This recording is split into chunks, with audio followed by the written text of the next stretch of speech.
After 15 years in the Saints and 20 years in the NFL, Our dad is finally going to retire. so we can Spend more time with us. Yay!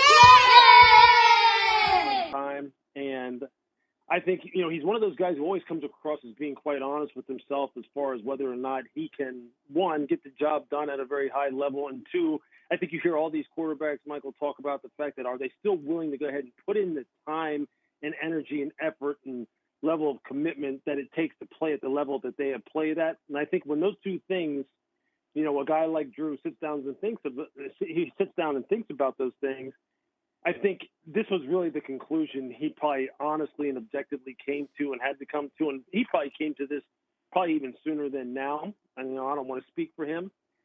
And look, he's had one of the great careers of all time. Obviously, the objective statistics, the objective data says so.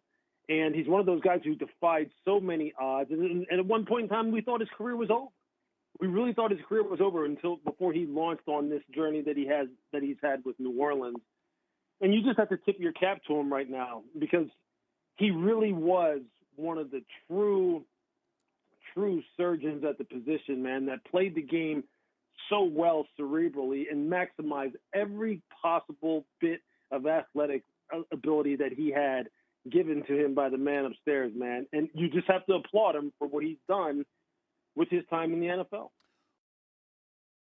Scenario in which Drew Brees wants to play in 2021, that was never considered. So even though this dragged on as long as it did, it may have just been symbolic in nature. He announces the decision today, courtesy of his kids, on the 15-year anniversary of signing with the New Orleans Saints. 15 years to the day that he landed in New Orleans.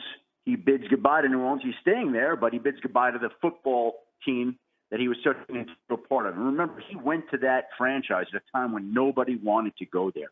New Orleans had just gone through Hurricane Katrina. It was a barren franchise. It was losing. It was not a destination. And Drew Brees turned it into one of the winning organizations in football.